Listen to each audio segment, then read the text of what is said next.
नाही उगवलं म्हणून त्यानं दार लावून पोरालाच असा तुडवला. पण चिरंजीव कांबळे बी हुशार, तो बी नाही रडला, तो पण दोनदा कणला करून. मग याच्या लक्षात आलं DNA मधनं हे डबल गेलं, पण विचार काय गेले नाहीत.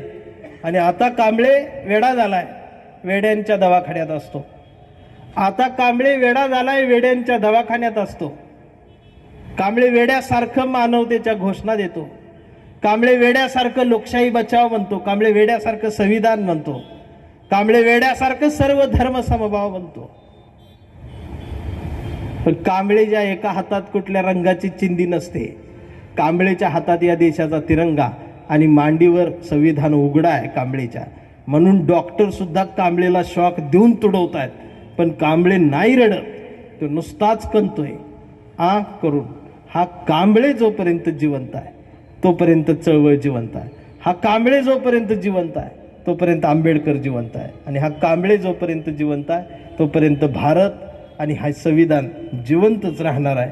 मला वाटते त्या विलास वाघमारेन मला दिलेला किडा आज चिपळूणच्या तुमच्या कार्यकर्त्यांमध्ये मी सोडलाय.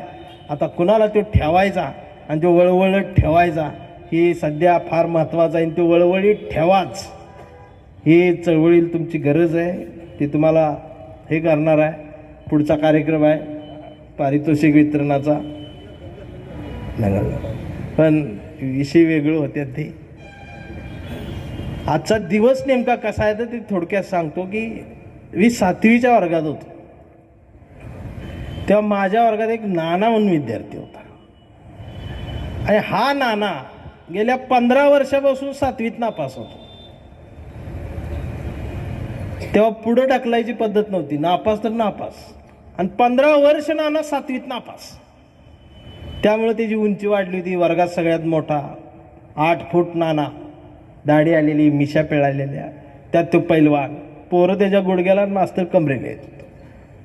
आणि त्यात आमच्या सरांनी नियम केला होता शाळेत की वर्गात विचारलेल्या प्रश्नाचं उत्तर जो विद्यार्थी बरोबर देईल त्यानं चुकलेल्यांच्या कानाखाली मारायची.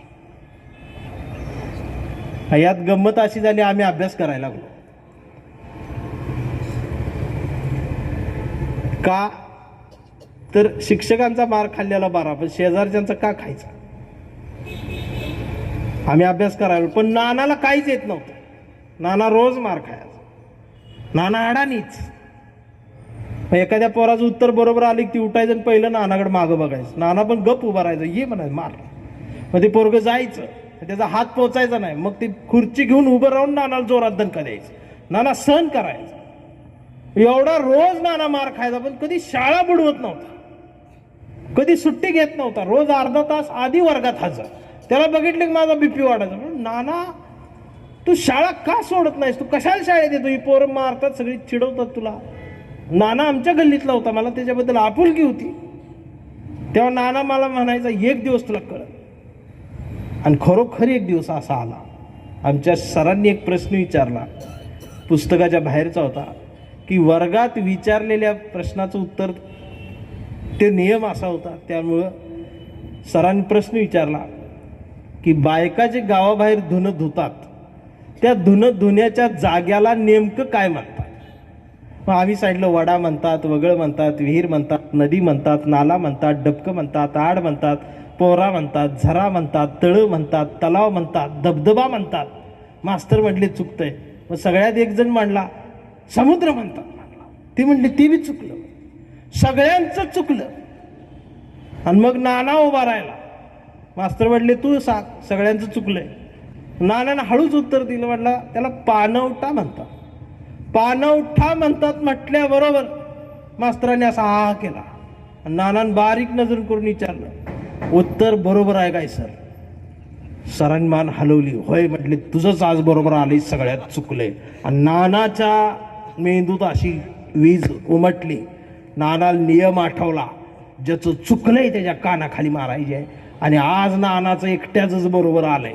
जसं पोरांच्या लक्षात आलं नाना दणका देणार आहे, ती दप्तर आवायला लागली. तेवढ्यात नानानं जाऊन दार लावलं, दाराला कड लावली. नाना दाराजवळ थांबला आणि पोरं बोंबलायला लागली ठोक. आणि नानाचा दणका साधा बसणार नव्हता. नानाचा एक हात 28 किलोचा आणि पोराचा गाल 250 ग्रॅमचा होता. दणका जोरातच बसणार. पोरं बोंबलायला लागली, वास्तर थरथर कापायला लागली, सगळं गाव गोळा झालं. दार कोण उघडना. शेवटी सरपंच खिडकीतनं वर आले. आत बघितलं, नाना. मास्तर आवडलेस मास्तर, काय झालं? नाना का थांबलाय? पोरं का रडताय? मास्तर म्हटले घोळ झाला. सरपंच म्हटले काय झालं? आज फक्त नानाच बरोबर आले म्हटले, सगळ्यात चुकले. तसा त्यांचा सरपंचाचा बीपी वाढला, कारण पहिल्या बेंचवर त्यांचाच मुलगा, पहिला दणकाच त्याला बसणार होता. तसे सरपंचाने हात जोडले. म्हटले मास्तर नियम बदला म्हटले, आज पोरग मरल म्हटले, कुणाच्या जीवाला कुणाला वारच राहणार नाही म्हटले गावात. रडायला लागलं सरपंच. मास्तरने नानाकडे बघितलं आणि नानानं एका चिमटीत मास्तर उचल आणि नाना म्हटला 15 वर्ष झालं नियम पाळला ना, रोज मार खातो तुला. मी कधी म्हटलं का नियम बदला? आज जर नियम बदला म्हटलं, पहिला दणका तुम्हाला देईल पाहिजे. मास्तर गप बस आणि नानान वर्गावर नजर टाकली. पोरं अशी बोंबलायला लागली होती, हातापाया पडत. नाना ती काय त्याच्या कुणा दयामया दाखवत नव्हता नाना. आणि नाना प्रत्येकाच्या चेहऱ्याकडे बघायला लागला. नानाला आठवायला लागलं, मला यानं कसं मारलं होतं, मला त्यानं कसं मारलं होतं, मला यानं कानावर मारले, गालावर मारले, दातावर मारले, डोळ्यावर मारले. नानानं 15 वर्ष सेव केलं आणि नानानं 15 वर्षाचं व्याज परत दिलं, व्याजासहित मुद्दल परत केली. ह्या भिंतीजवळचं पोरग एका दणक्यात ही भिंत फोडून बाहेर यायला लागलं. फोडून काढली नानांचं. काय बेशुद्ध पडली, कुणा डोळा, कान, नाक तुटलं. मला काय त्यानं मारलं नाही, का ते दप्तर मी सांभाळायला. मी त्याचं दप्तर घेऊन शांत, मला लय आनंद चालता प्रत्येकाला मारता. शाळा सुटली, मी त्याचं दप्तर घराजवळ आलो. नाना म्हटली दप्तर तुझं धर. नाना म्हटला ठेव तुलाच, उद्यापासून मी नाही येणार म्हटलं. म्हटलं का नाना? सोडली म्हटला शाळा. मला त्या दिवशी तू विचारलं होतंस की तू शाळेत कशाला येतोस, का सोडून देत नाहीस? आणि नानानं उत्तर दिलं. नाना म्हणाला मला माहीत होतं म्हणला की एक ना एक दिवस तरी माझ्या प्रश्नाचं उत्तर बरोबर येईल, एक ना एक दिवस तरी हा सूर्य माझ्यासाठी उगवल, त्याची वाट बघत मी सहन करतो. हा नाना म्हणजे दुसरा तिसरा कोणी नाही. हा नाना म्हणजे तुमचा आमचा सगळ्यांचा हा बहुजन समाज आहे. हा 5000 पिढ्यांपासून या नियमात अडकून दणके खात आलाय, फटके खात आलाय. आणि मग हे परत देण्याचा दिवस जर या देशात कुठला उगवला असेल तर तो दिवस होता 26 जानेवारीचा. हे संविधान नावाचं आमचं काहीतरी आम्हाला मिळालं ना, आमचं राज्य, आता आम्ही परत द्यायला लागलो. ती सण होईना झालं. म्हणून चळवळीचा किडा तुम्हाला दिलाय, वळवळत ठेवा, त्यानं तुम्ही जिवंत राहणार. मेलेल्या मुडद्यांसारखं जगण्यापेक्षा बापाचं बोट धरून आईशी संगत करणाऱ्या अवलादी वाढलेल्या आहेत. संस्कृती धर्म या नावाखाली देशातले मुडदे उकरून भविष्य काळाचा फळा पुसणाऱ्यांची संख्या वाढलेली आहे. अशा काळात ना भगवा ना निळा ना हिरवा, ओनली या देशाचा तिरंगा जास्त महत्वाचा आहे हे सांगण्यासाठी हा स्टेज बांधलेला होता. I am coming, please go side. I am original black and white. I am coming, please go side. I am original black and white. No left no right, only Ambedkar right. ही भाषा घेऊन मी चिपळूणच्या तुमच्या सर्वांचा आशीर्वाद घेऊन या कोकणातल्या मातीचा सांगावा घेऊन उद्यापासून महाराष्ट्रभर घोडदौड करणार आहे. हे सगळं आत्तापर्यंत जे होतं ते माझं भाषण होतं. बायकोनं अजून एक छोटंच भाषण पाठ करून दिले, ते मी तुम्हाला 2 मिनटात ऐकवणार आहे. मी व्यवहारी नाही, मला त्या मोबाईलमधलं जास्त कळत नाही, तर ती माझा मोबाईल ते सोशल मीडिया सगळं माझं बायको बघते. तिनं ती शेवटचं 1 मिनिटात भाषण दिले, ती पाठ करून घेतले. त्यासाठी पण 2 तास मला ती आठवड्यातनं रियाज घेते. माझं फेसबुकवरती, तुम्ही जर फेसबुकला असाल तर दंगलकार नितीन चंदनशिवे या नावानं पेज आहे, ते तिनं साईडला मी तसं बोलतोय. ती पेज तुम्ही लाईक करा, फॉलो करा, कमेंट करा, शेअर करा. आणि ते एक शब्द अवघड आहे तो येत ना मला, सबस्क्राय, तरी ते काय करायचं ते करा, पण ती आठवणीन करा, कारण ती मला सांगतात सगळ्यात शेवटी ही बोलायचं ते महत्त्वाचं आहे. कारण तिला ते माहिती आहे त्यातनं काही पैसे बिश मिळत असतात तर 2 रुपये तुमच्या ह्यानं ती तिच्या त्याला मिटायला होत असतात. कारण सगळीकडे विलास वाघमारेच आहेत म्हणून चंदनशिवे आहे. पण एक मात्र खरं आहे, चळवळीचा किडा मात्र तुमच्यातही आहे, आमच्यातही आहे. म्हणून ह्यो विडा चळवळीचा आम्ही उचलला आहे. एवढ्या या कार्यक्रमात ज्यांना बक्षीस मिळालेली आहे त्यांचं अभिनंदन, ज्यांना मिळालेलं नाही त्यांचंही अभिनंदन. पुढच्या वर्षी अजून यात भर पडेल, गर्दी वाढेल, भारतीय वाढतील ही आशा ठेवूया. आभार काय मानणार नाही, पण एवढंच म्हणेन की आज या कार्यक्रमाला माझ्यावरती कवितेवर प्रेम करणारे माझे मित्र अरुण सर या ठिकाणी साहित्य परिषदेचे आवर्जून उपस्थित झाले. सकाळपासून ज्यांचा स्नेह मिळाला अशा आमच्या एडे निप्पाणीचा मित्र दिलदार येडा माणूस आमचा वायदंडे सर सकाळपासून मोठ्या भावासारखा सोबत आहे. त्याचबरोबर आमच्या सांगली विट्याच्या आमच्या संगीताताई लोटे मॅडम या ठिकाणी आवर्जून उपस्थित आहेत. त्यांनी काल आल्या मला 2-4 सुरमई खायला घातल्या, ती पहिल्या तिकडं ते मला आस्वाद दिला. ही सगळी टीम जी आहे, समता सैनिक दल आहे, संविधान सन्मान समिती आहे, ही म्हणजे प्रत्येकजण एक एक किडाच आहे. म्हणजे ही चळवळीचा किडा घेऊन आमचे राजेश सर आहेत, मोहिते सर आहेत, जाधव सर आहेत, झपाटून काम करतायत. आणि ही झपाटलेपणच चिपळूणला जिवंत ठेवतंय, कार्यकर्त्यांना जिवंत ठेवतंय, एक आशा देते. त्यांच्याही काही अपेक्षा आहेत, भरपूर काहीतरी आहे, घडतंय आणि हे प्रत्येक ठिकाणी घडत राहत आहे. बरेच लोक आले, ऐकलं, एक नवा संदेश तुम्ही यातून घेऊन जाल. माझी पण दुष्काळाची मोडकी तुडकी भाषा तुम्ही ऐकून घेतलीत. आणि जर माझं काय इकडं तिकडे 2-4 शब्द इकडे तिकडे एखादा शब्द मनाला टोचला असेल तर मी मनापासून माफी मागतो.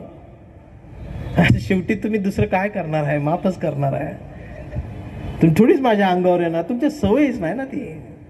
आणि ती सवय लागली पाहिजे ना तुम्हाला. मी चुकलो तर स्टेजवर येऊन कानाखाली माराय, म्हणून हे येड्यांचं भवायला लागले. ती म्हणजे माफी ही माफीच मागतात, लगेच ती माझ्यांची माफी आली. बाबा बंद करा. आमच्यात एक ते पानसऱ्यांना गोळी घातली, दाभोळकरांना गोळी घातली, इंदुरकर सर. आमची शोक सभेचं वाक्य, माणूस मेला म्हणून काय झाले, विचार जिवंत राहिले पाहिजेत. हे असलं बुळबुळीत बोलाय बंद करा आता.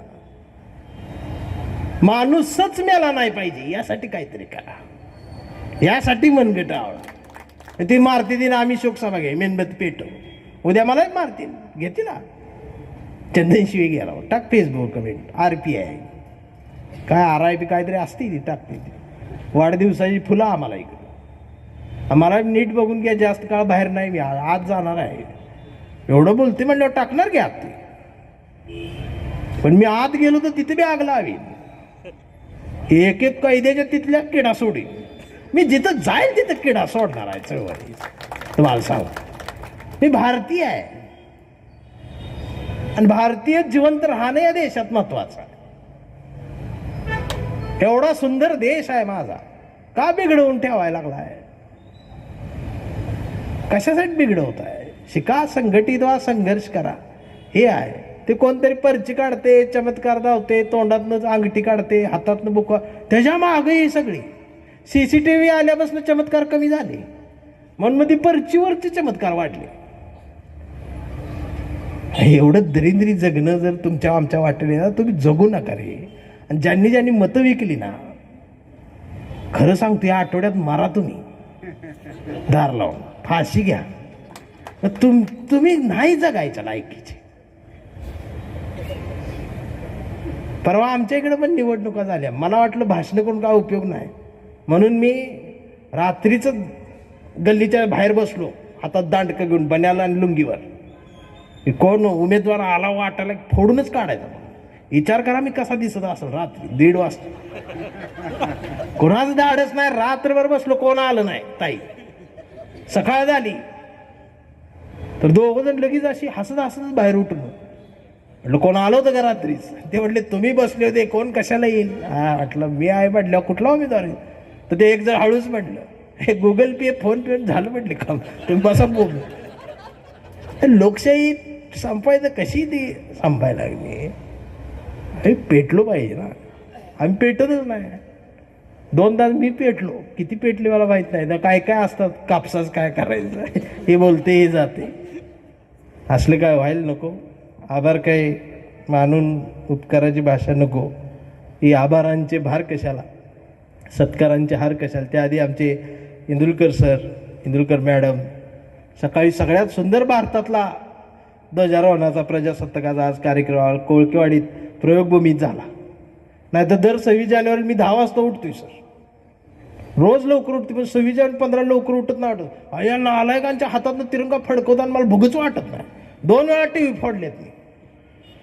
या लांडग्यांच्या हातात फडकवते ना, टी व्हीच फोडला. नको वाटते, नको त्यांच्या हातात तिरंगा. नंतर लक्ष देते आम्हीच निवडून दिल्या.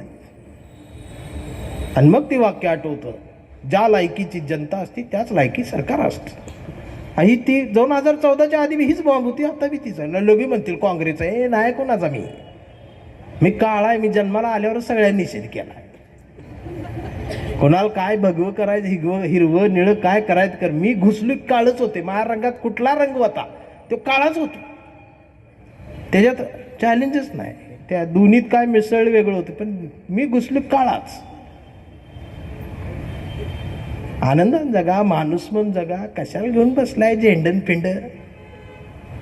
बापाचा वाढदिवस माहीत नाही, त्या नेत्याचा वाढदिवस त्याला माहीत असते. ती वर्षभर त्याची वाट बघत असते.